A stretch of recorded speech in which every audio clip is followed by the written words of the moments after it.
Hello everyone, welcome to GS education classes. My name is Geeta. उम्मीद करती हूँ कि आप लोग अच्छे होंगे और अपनी पढ़ाई जो है एक सही डायरेक्शन में कर रहे होंगे। बीपीएससी 7th फेज़ को लेकर हर दिन जो है एक खबर सुनने को मिलती ही मिलती है और इसी पर जो है बीपीएससी के चेयरमैन पे भड़के हैं पूर्व आईपीएस ऑफिसर अमिताभ दास। पूरी वीडियो में दिखाऊंगी उसका कारण क्या है।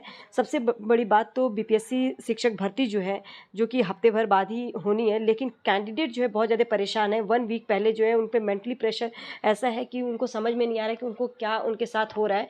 उनके स्पेशली बीएड वालों के भविष्य के साथ ऐसा क्यों हो रहा है। कोई चीज़ कुछ क्लियर क्यों नहीं हो रही है, क्योंकि कभी कुछ बोला जाता है। जो बीपीएससी के चेयरमैन अतुल प्रसाद जी हैं, उन्होंने एक कुछ कभी बोला, फिर उसके बाद नेक्स्ट डे जो है कुछ और बोलते हैं। तो इससे जो है कैंडिडेट बहुत ज़्यादा परेशान है।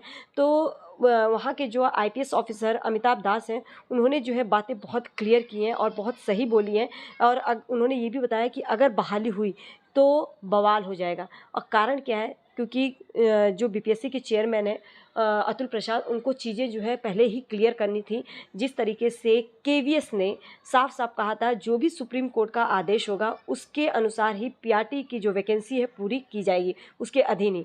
ठीक है। जब बीपीएससी का फॉर्म आया था तब इन लोगों ने ये चीज़ें नहीं डाली थी कि बीएड वाले कैंडिडेट जो है वो प्राथमिक के लिए एलिजिबल नहीं है ना। तो क्योंकि जो विवाद है बीएड वर्सेस बीटीसी, ये बहुत पहले से चल रहा था।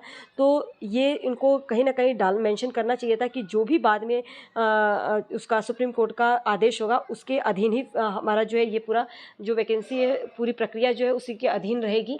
इन्होंने उस टाइम पे नहीं कहा। और उसके बाद भी ये आके बाद में अतुल प्रसाद जी ये चीज़ क्लियर करते हैं। एक दिन कहते हैं कि उच्चतम न्यायालय के फैसले का जो है बीपीएससी शिक्षक भर्ती पर कोई भी असर नहीं पड़ेगा। फिर नेक्स्ट डे बोलते हैं कि आगे कुछ भी हो सकता है। तो कैंडिडेट बहुत ज़्यादा परेशान है। भाई आप लोग क्लियर नहीं हो, आप लोग क्लियर नहीं हो तो कैंडिडेट कैसे क्लियर होंगे।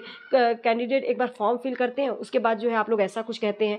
तो देखिए अमिताभ दास ने क्या कहा है बीपीएससी चेयरमैन को लेकर कि उनको क्या करना चाहिए था और कैंडिडेट में इसके बाद क्या रहेगा। पूरी वीडियो देखिएगा।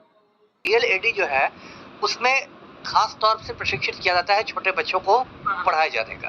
तो इसी बात को सुप्रीम कोर्ट ने संज्ञान में लिया और कहा कि 1 से 5 तक डीएलएड वाले ही पढ़ाएंगे। बिहार में क्यों ये फंस गया है पेच, क्योंकि बिहार में 1 से 5 वाले में मतलब 7 लाख से ज्यादा फॉर्म भराए गए हैं और उसमें जो मुझे मालूम है मोटा मोटी 4,90,000 फॉर्म जो है वो बीएड वालों ने भरे हैं। चेयरमैन बीपीएससी ने ट्वीट किया है कि नहीं परीक्षा समय पर होगी, मैंने भी उनका ट्वीट देखा। लेकिन यदि वो समय पर करा देते हैं परीक्षा तो ये सीधे सीधे सुप्रीम कोर्ट की अवमानना हो जाएगी। बिहार सरकार को मालूम था कि 4 साल से लंबित है सुप्रीम कोर्ट में और फैसला किसी रोज आ सकता है। तो कायदे से जब विज्ञापन निकाला गया था शिक्षक बहाली का, उसी समय बिहार सरकार को एक डिस्क्लेमर, जिसको कहते हैं ना, एक डिस्क्लेमर बिहार सरकार को डाल देना चाहिए। 6 से 8 तक पढ़ाने वालों शिक्षकों की रिक्तियां निकली ही नहीं है। यदि वो रिक्तियां निकली होती तो बहुत सारे बीएड वाले उसमें भी डालते, तो कम से कम अभी जो उनमें निराशा की स्थिति पैदा हो गई वो निराशा की स्थिति नहीं रहती। तत्काल प्रभाव क्या, ये भूतलक्षी प्रभाव से लागू हो गया। अच्छा। रेट्रोस्पेक्टिव इफेक्ट से। जो पहले शिक्षक बने उन पर भी सवाल है। बिल्कुल।